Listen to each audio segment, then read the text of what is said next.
Sudah ketemu? Ayat 7 Reika, 8 Putri, 9 Aisyah, 10 Ayah. Silakan. A'udzubillahiminasyaitonirrajim. Bismillahirrahmanirrahim. Lirrijali nasibum mimma tarakal walidani wal aqrabu walin nisa'i nasibum mimma tarakal walidani wal aqrabuna mimma qalla minhu aw kathur nasibam mafruḍa. Oke, selanjutnya Putri.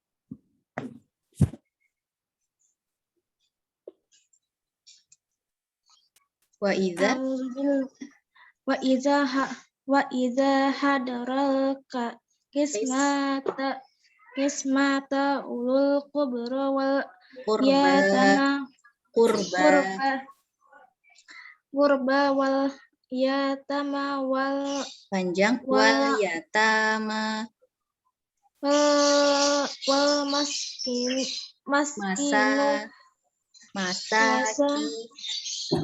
masakinu farzuquhum minhu wa qulu lahum qawlan ma'rufa.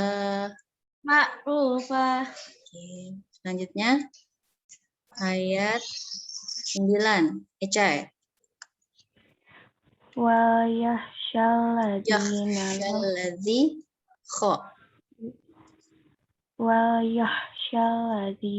law tarakum min khalfihim dzurriyyatan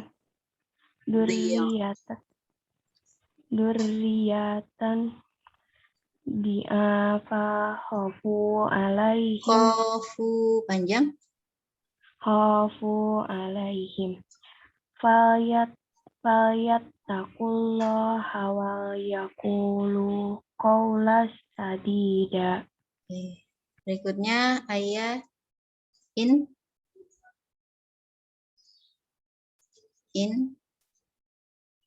ayat Bismillah. Innalladzina ya'kuluna amwalal yatama zulman innama ya'kuluna fi butunihim nara wa yaslawna sa'ira.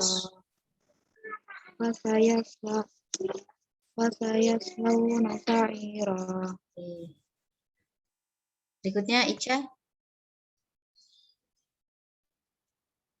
Yusi. Saya Ustazah. Siapa? Ica apa Naila? Naila. Oh Naila. Naila baru Ica ya? Oke. Ya Ustazah.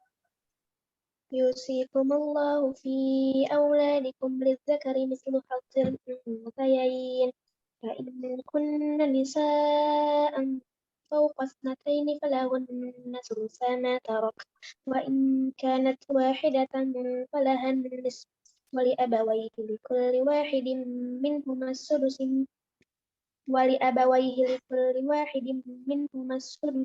sudusu mimma taraka in kana lahu walad. Ica. Bismillah dulu. Bismillahirrahmanirrahim. Fa illam yakul lahu waladun wa warithahu abawahu fali ummihi sulus.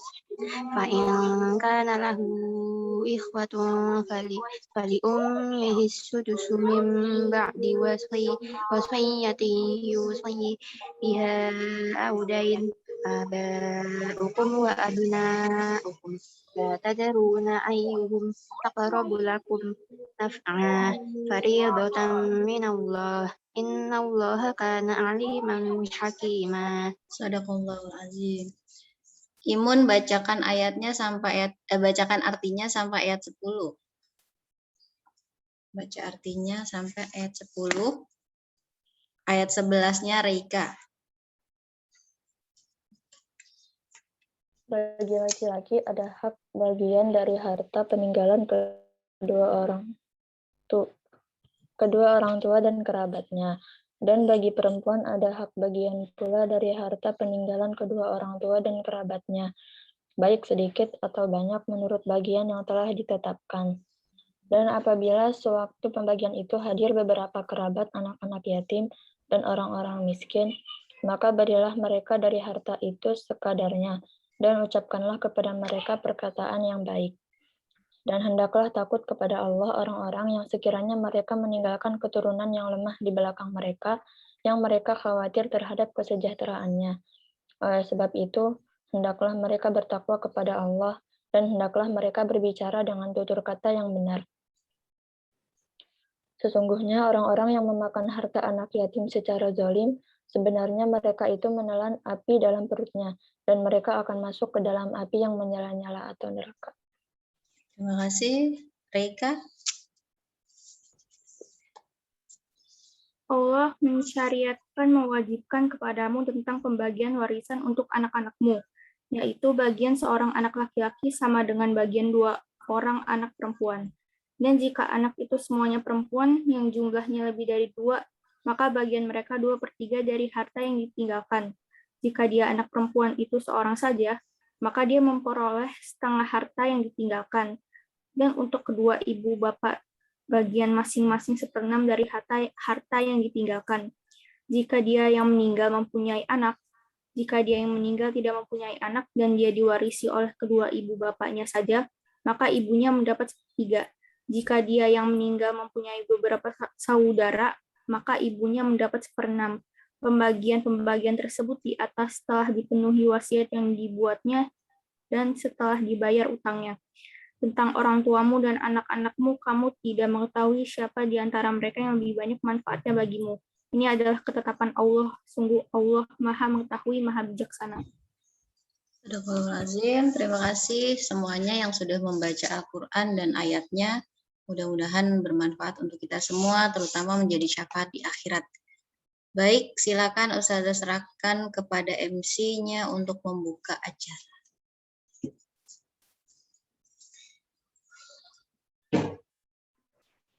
Assalamualaikum warahmatullahi wabarakatuh.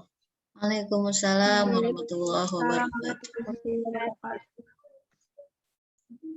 Alhamdulillahirabbil alamin wassalatu wassalamu ala Rasulillah wa ala alihi wa sahbihi ajmain amma ba'du. Alhamdulillah hari ini kita dapat berkumpul untuk melaksanakan kegiatan ICB.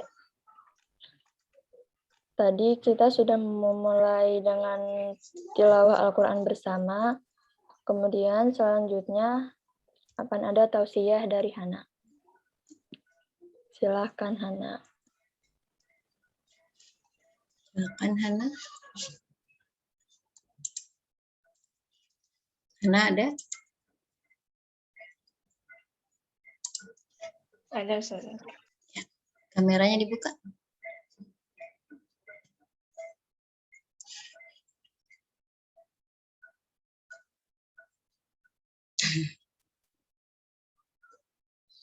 Hitam. Cuma jilbabnya kelihatan. Oke. Geser dikit.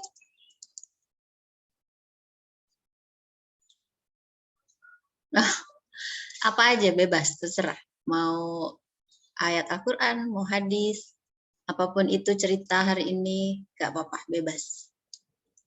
Oke, silakan. Bebas sesukanya Hana mau menyampaikan. Tausiah itu kan gak harus pakai dalil-dalil ya. Tapi kita cari hikmahnya. Ayo, Hana. Pakai surat pendek terus disampaikan artinya juga termasuk tausiah.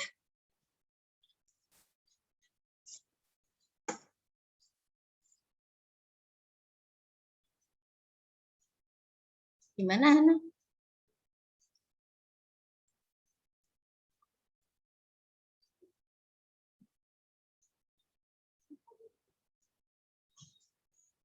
Hana?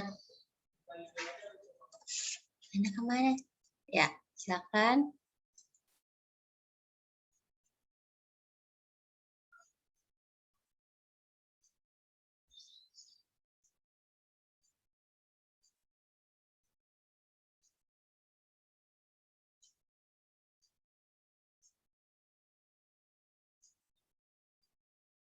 Hana.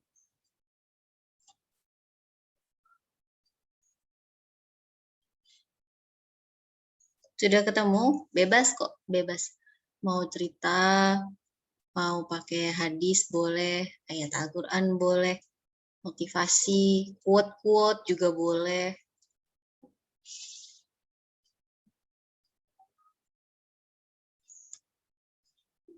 Gimana?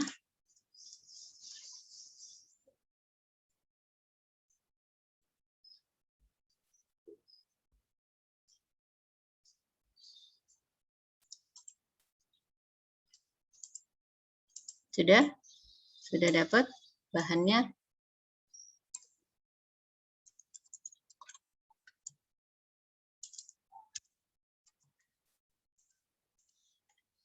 Ayo, waktunya makin berjalan. Bebas. Hari ini dunia adalah nyata, akhirat hanya cerita. Tapi setelah mati, dunia hanya cerita, akhirat jadi nyata. Cukup? Itu saja? Ya, Ustazah. Oke, baik. Terima kasih. MC, bisa dilanjut?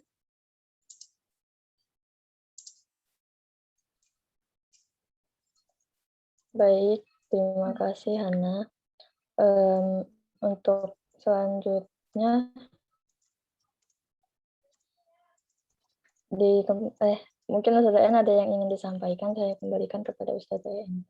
Baik, terima kasih Imun. Terima kasih semuanya. Ustazah ulangi dari Ustazah ya.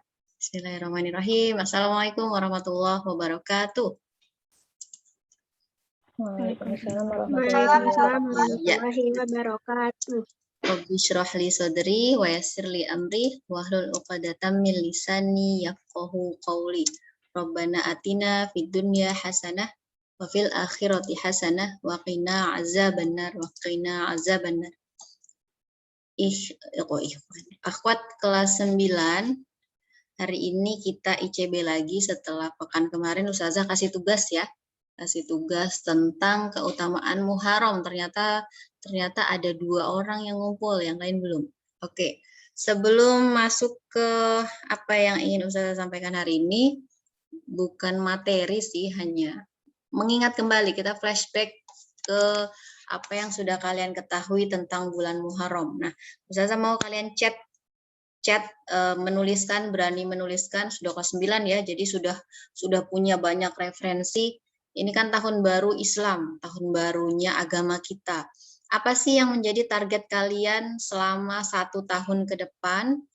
Apapun itu, berkaitan dengan sekolah boleh, berkaitan dengan diri sendiri boleh, atau keluarga boleh, silakan tuliskan di kolom chatnya. 1 saja, kalau mau 10, 11, 12, banyak ya, pasti kalian punya banyak target, tapi tulis 1 saja di kolom chat. Boleh everyone, boleh to Ustazah, silakan.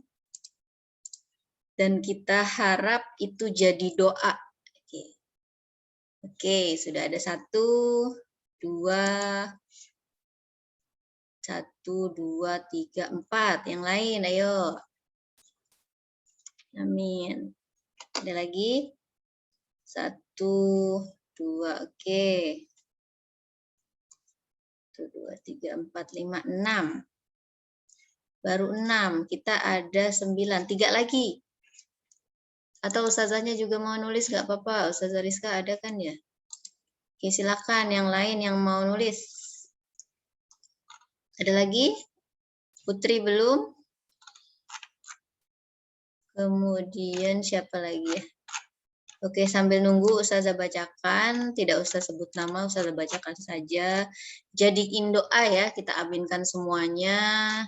Target-target kita dan kawan-kawan kita, ada yang menuliskan Saya ingin lebih rajin dan rutin sholat duha, amin. Jadi kita jadikan itu doa, mudah-mudahan 1 tahun ke depan sholat duhanya jauh lebih sering dan secara kuantitas jumlahnya lebih banyak ya, lebih banyak dari sebelumnya. Biasanya mungkin 2 rakaat karena buru-buru mau belajar atau buru-buru mau nonton TV, mau main, sekarang bisa 4 rakaat, 6 rakaat dan seterusnya. Kemudian jadi lebih ambisius mencapai cita-cita.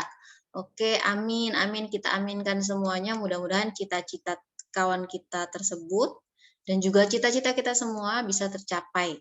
Tidak hanya di tahun ini ya, tapi untuk tahun-tahun berikutnya. Menjadi lebih baik, amin, amin, amin.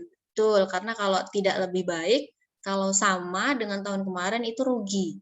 Sedangkan kalau lebih buruk itu namanya zolim.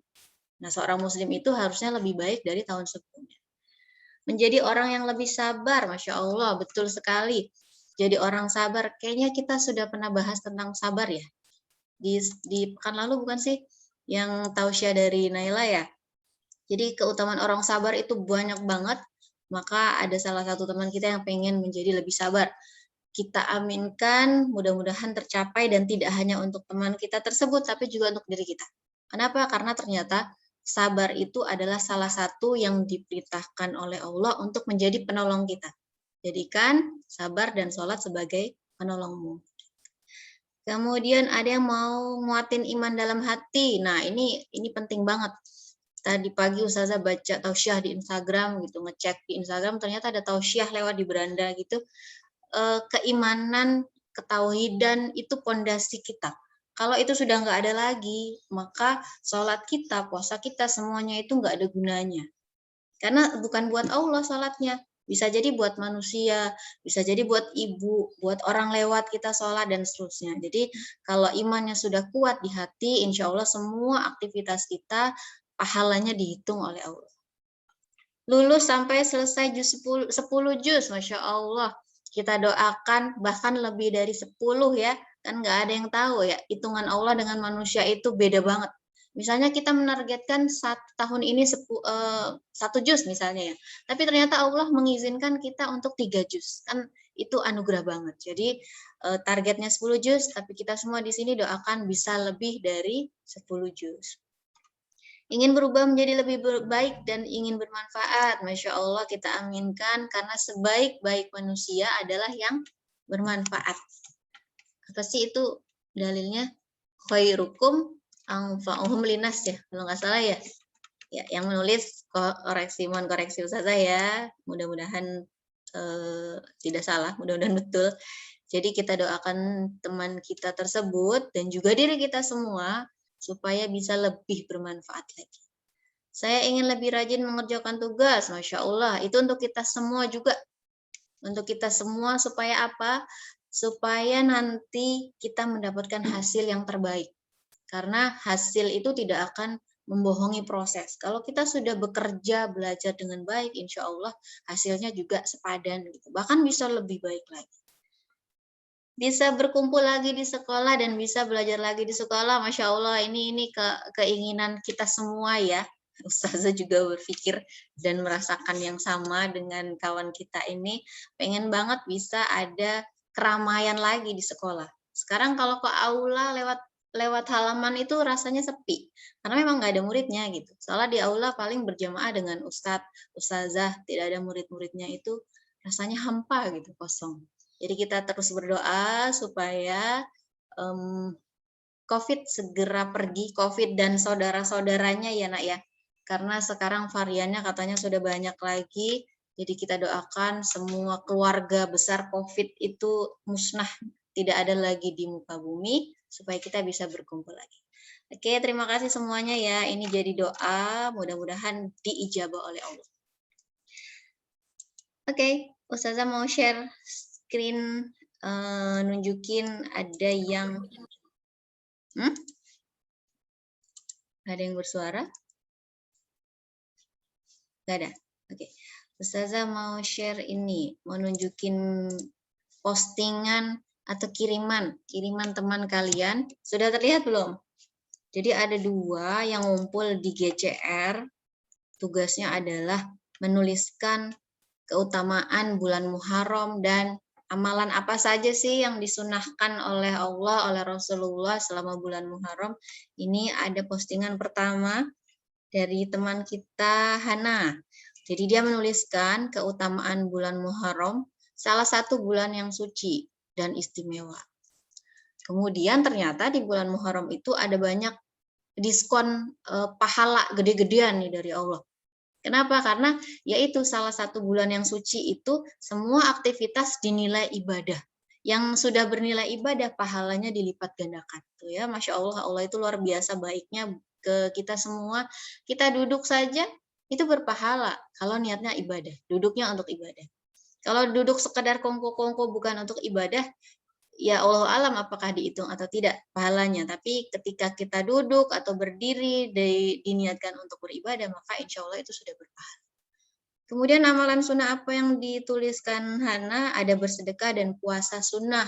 Nah, puasa sunnah dan sedekah, kemarin salah satu mutabaah harian selama 1 pekan, Ustazah sudah share, bersedekah subuh, terutama bagi yang tidak sholat ya.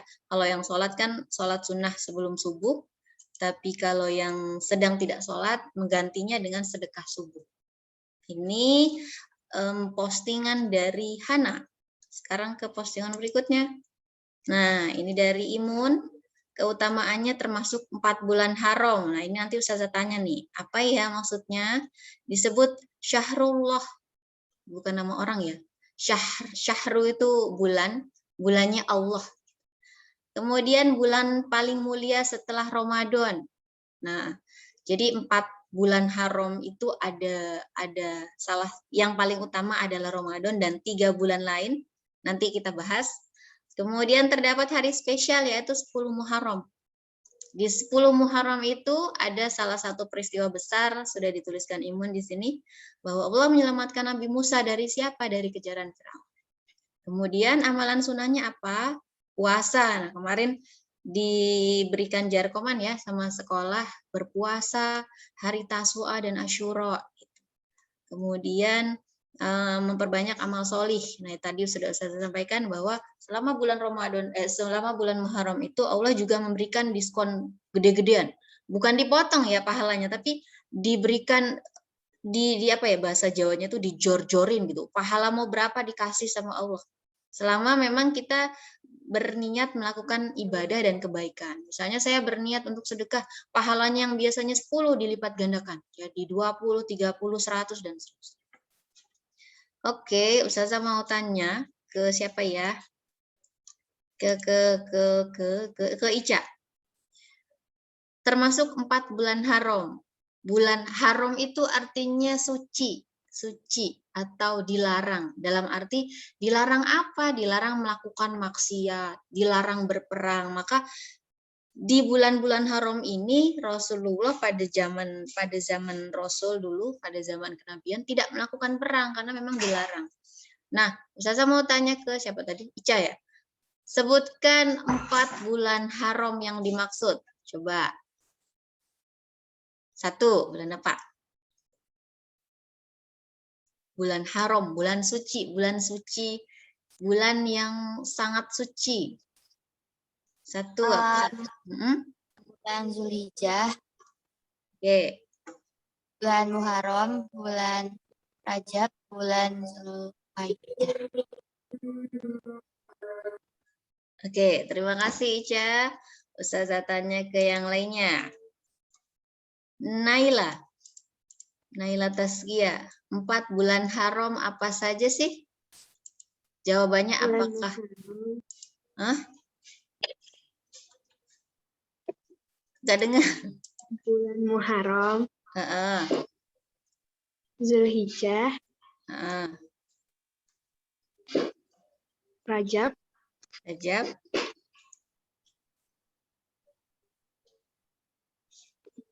Satu lagi? 4 ya, Ustazah? Ada 4. Tadi Muharram, Zulhijjah, Rajab.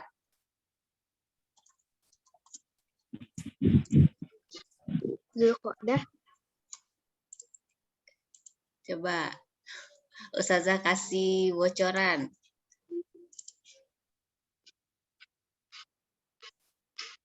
Udah? Oke. Oke, sekarang Imun. Imun yang menulis, Ustazah mau tanya, 4 bulan haram itu apa sih, Imun? 4 bulan haram itu maksudnya apa? Apakah bulannya itu haram ataukah apa gitu? Apa saja? 4 bulan Muharram, Mm-mm. Rajab, Dzulqa'dah, sama Dzulhijjah. Oke.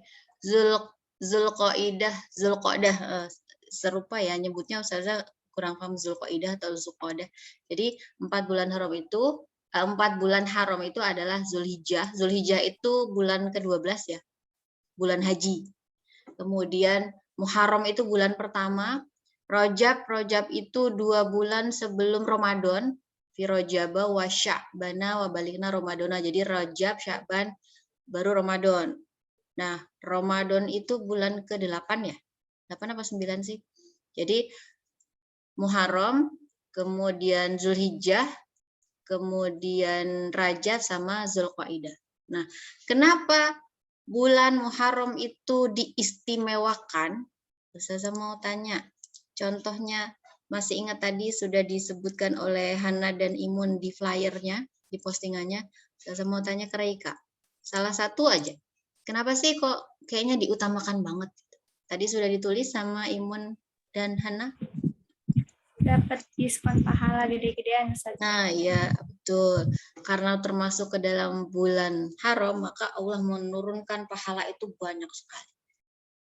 Oke, terima kasih semuanya. Ustazah mau nge-share. Ini website sih ya, website. Tapi Ustazah banyak cari referensi materi di sini. Ini dapat notifikasi kalau nanti mati, masuk lagi ya. Masuk lagi sebentar aja. Karena bukan Zoom sekolah, Zoom pribadi. Ustazah mau share screen lagi. Ya, jadi kalian kalau cari website untuk referensi-referensi ilmu agama, itu kalau bisa yang terpercaya ya. Nah, kalau Ustazah salah satunya ini. Oke. Bulan Muharram. Kenapa sih kemarin kita harus libur? Kenapa kok bulan Muharram dijadikan hari raya, hari besar, hari besarnya umat Islam. Kemudian kenapa kok banyak amalan sunnah yang kalau bisa dan harus bisa untuk dijalankan pada bulan itu. Salah satu ceritanya dituangkan di website ini. Boleh cari website-website lain atau buku-buku lain silakan, tapi Ustazah biasanya carinya di sini. Ini Ustazah sekilas saja ya, sekilas saja. Jadi bulan Muharram disebut tahun baru. Kenapa? Di sini ada sejarahnya. Oke, nah ini dia sejarah bulan Muharram. Haram itu berasal dari kata haram, artinya suci atau terlarang. Jadi haram di sini bukan berarti bulannya haram ya, bulannya haram seperti yang tidak boleh, maksudnya haram seperti itu, tapi haram itu maksudnya suci, terlarang untuk berbuat dosa, bermaksiat, kemudian berperang dan seterusnya. Maka pada bulan-bulan ini Rasulullah tidak berperang. Nah, kemudian di sini awalan kenapa bulan Muharram itu dijadikan tahun barunya orang Islam. Jadi pada zaman dulu itu tidak ada yang namanya tahun 2020, tahun 1945, tahun 2009 itu enggak ada. Bulan itu sesuai dengan peristiwa yang terjadi pada saat itu. Misalnya tahun. Tidak ada tahun 2009, 2010 dan seterusnya. Jadi pada saat itu tahun itu dinamakan dengan peristiwa besar yang terjadi pada saat itu. Misalnya tahun gajah, Al-Fil, kan turunnya surat Al-Fil itu menceritakan tentang kondisi pada saat itu. Tahun gajah pada saat itu disebut tahun gajah karena di sini sudah ada ya, bisa dibaca juga, tapi saya sampaikan juga. Pada saat itu ada terjadi peristiwa besar, yaitu penyerangan Ka'bah oleh pasukan gajah. Siapa rajanya? Abraha. Ini sering kadang keliru nih, orang menyebutnya, ada yang menjawab Abraham, padahal bukan gitu, Abraha beda ya. Jadi Abraha pada saat itu memimpin pasukan bergajah, bukan kuda, bukan unta, tapi gajah untuk menyerang Ka'bah. Nah, pada saat itu peristiwanya dijadikan landasan untuk menyebut tahun itu adalah tahun gajah. Ada lagi misalnya tahun ketika Rasulullah menerima wahyu, itu disebut dengan tahun nubuwah, dan seterusnya. Jadi peristiwa-peristiwa besar pada saat itu dijadikan landasan untuk menjadikan namanya sebagai nama tahun, bukan tahun 20, tahun 1945, tahun 2012, bukan. Tapi pakai peristiwanya. Nah, kemudian ada kebingungan pada saat Umar bin Khattab memimpin, ada salah satu pimpinan daerah datang minta penomoran bulan, penomoran tahun, dan seterusnya. Akhirnya kan bingung tuh. Oh iya, selama ini nggak pernah pakai angka loh, pakainya nama. Tahun gajah, tahun ini, tahun itu.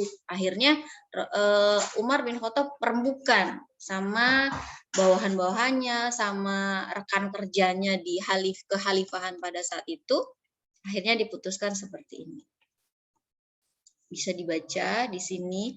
Kenapa? Karena alasannya pertama ini. Tadi ada kebingungan, kemudian setelah bermusyawarah,